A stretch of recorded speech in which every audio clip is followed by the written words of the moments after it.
NBC has announced plans for a spin-off to the hit series Suits, which will be set in Los Angeles. It will focus on Meghan Markle's character's struggle to balance her legal career while also caring for an unemployed immigrant. It all started with a joke, a single line delivered during a Weekend Update segment on Saturday Night Live, where comedian Colin Jost stared straight into the camera and dropped a jab that echoed far beyond the walls of Studio 8H. Companies. All that Britain demands in return is that we keep these two. All that Britain demands in return is that we keep these two, he said, as a photo of Prince Harry and Meghan Markle flashed across the screen. The audience laughed. But there was a weight behind the humora, knowing smirk that seemed to say what many have been whispering for years. It wasn't just a punchline, it was a crack in the facade. And just like that, Meghan Markle was back in the center of a controversy she thought she'd left behind. Real quick, if you're into raw, unfiltered breakdowns of celebrity controversies and career crashes like this, make sure to hit that like button and subscribe. No fluff, no PR, spin just the drama, the downfall, and the truth behind the headlines. The moment reignited a wildfire online, fueled by something far more potent than late-night comedy: old photos. Specifically, a yacht photo. One that, according to internet sleuths, never should have resurfaced but did. A woman who looks a lot like Meghan was pictured years ago on a luxury yacht, surrounded by influencers, businessmen, and champagne-soaked decadence. The vibe? Less actress hustling in Hollywood, and more already made it behind the scenes. And this is where things start to unravel. Not because of what's in the photo, but because of what the photo represents. It doesn't scream scandal, it whispers strategy. A quiet suggestion that maybe, just maybe, Meghan didn't stumble into royalty by fate, but by design. Was Meghan's rise really the fairy tale she claimed? Or was it something a little more calculated, a strategy rather than serendipity? Because if she was already moving in elite circles before meeting Prince Harry, if she was already part of that world, then maybe her story of love, chance, and royal rebellion wasn't quite as spontaneous as we were led to believe. And that, more than anything else, is what's sparking the storm. People don't like feeling duped, especially when they've rooted for someone. Meghan's narrative of being the outsider, the underdog, the woman who defied the crown for love, that story captivated millions. But now, with every reappeared photo and every deleted Instagram post, that story is starting to look less like a memoir and more like a screenplay. And suddenly, her story doesn't feel brave, it feels rehearsed. But the internet doesn't forget, and it definitely doesn't forgive when it smells a cover-up. What makes it worse? Meghan's silence. She hasn't posted. She hasn't denied. She hasn't even vaguely addressed the mounting speculation, and that's unusual for someone who has historically been very vocal when wronged. She's sued tabloids, called out misinformation, clapped back at critics, and spoken her truth in primetime interviews. But this time, nothing. And in a world where silence often speaks louder than words, that silence is being interpreted as something far more damaging than denial. It's being read as confirmation without having to say a single thing. And then, there's the royal family. The bridge to that world is not just burned, it's gone. According to insiders, trust has completely eroded. Prince Harry's failed attempt to appeal for taxpayer-funded security while in the UK left him devastated. Sources claim the royals have frozen him out,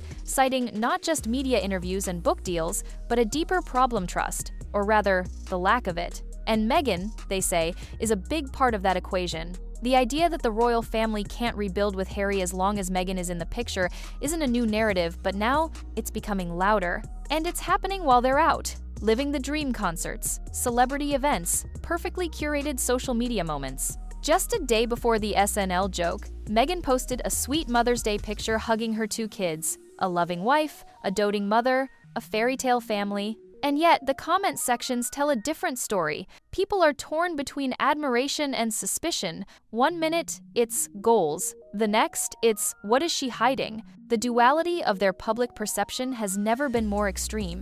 It's not love or hate, it's love and doubt. Comedy, once again, is playing a crucial role in shaping public opinion, because jokes, especially the smart ones, only land when there's already some truth in the air. Chris Rock made headlines when he mocked the now infamous Oprah interview. The line about the royal family allegedly questioning how brown the baby would be was turned into a punchline. And while some saw it as offensive, others saw it as a reflection of growing public fatigue. The backlash was no longer just from the tabloids or royalists, it was coming from all directions. And then, of course, South Park jumped in. In a scathing episode titled The Worldwide Privacy Tour, Meghan and Harry were portrayed as clueless fame chasers, screaming for privacy while flying around in private jets with megaphones. The contradiction was loud. The hypocrisy was cartoonishly clear. And yet, the reason it hit so hard was because it felt like satire had simply mirrored reality. Meghan's carefully constructed image was being picked apart not by palace insiders but by late-night writers and animators. And when comedy turns on you like that, the damage isn't temporary, it's cultural. Even more telling is the reaction from her inner circle or lack thereof. People who used to celebrate Meghan, who posted about her, tagged her, shared candid behind-the-scenes shots, they've gone quiet. Some posts disappeared altogether, others look edited. A few sources even whispered about NDA's non-disclosure agreements that might have been issued during her transition from actress to duchess. Stylists, assistants, old castmates, many of them now avoid commenting on her at all. It's like a silent agreement has blanketed the past, one that raises even more questions than it answers. Because when people who were once loud go silent, it's never by accident. That eerie quiet is being read as something darker, damage control, maybe even desperation. And this is where the conversation changes. It's not about whether Meghan was on that yacht or not. It's not even about whether she planned her rise. It's about what people believe. And right now, more and more people are starting to believe that Meghan's narrative isn't about overcoming the odds, it's about managing perception. Because when you build your brand on transparency, when you speak about injustice and empowerment and authenticity, but leave out key parts of your story, people notice. They connect the dots. They ask why a woman who claims to embrace truth isn't addressing the skeletons that keep climbing out of her digital closet. The very platforms that helped her rise, social media, streaming deals, podcasts, are now turning into the platforms of her undoing. Because the internet isn't just a place where stories are told, it's where they're verified, dissected, and challenged. And now, people are wondering what else has been hidden. What other parts of her past have been deleted, rewritten, or glossed over? If this photo was real, what about all the other ones that quietly disappeared? If this group of friends was once in her orbit, where did they all go? Why did so many people stop talking? What was behind the image we were all sold?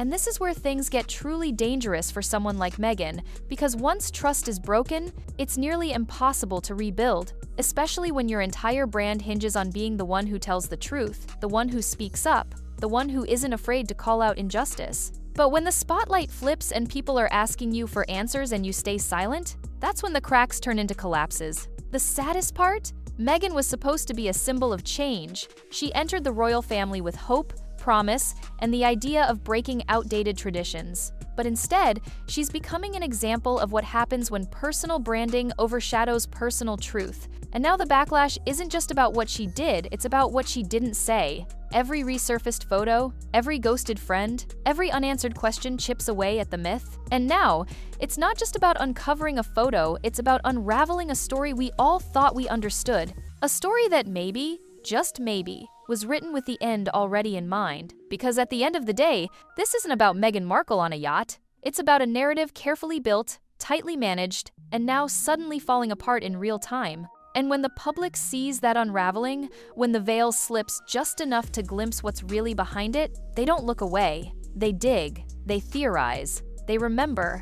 And if Meghan truly wants to reclaim the narrative, to restore trust, to be heard again, not just seen, then silence won't save her. Because silence, when the questions are this loud, becomes its own kind of confession. And if there's one thing we've learned about modern fame, it's that the truth always finds a way to surface, especially when it's been buried. Because the internet isn't just a mirror, it's a magnifying glass. And right now, Meghan Markle is under it. Every unexplained disappearance, every missing photo, every friend who suddenly went quiet, it's all part of a puzzle the public is determined to solve. Not because they're obsessed with her downfall, but because they were invested in her story. People cheered for her when she spoke about racism, mental health, and royal injustice. They stood by her when the tabloids tore her apart. But that kind of support comes with expectation of honesty, of accountability, of being as real as the message you preach. So if this really is a chapter from her past, Meghan has a choice. She can continue to stay silent, hope the headlines fade,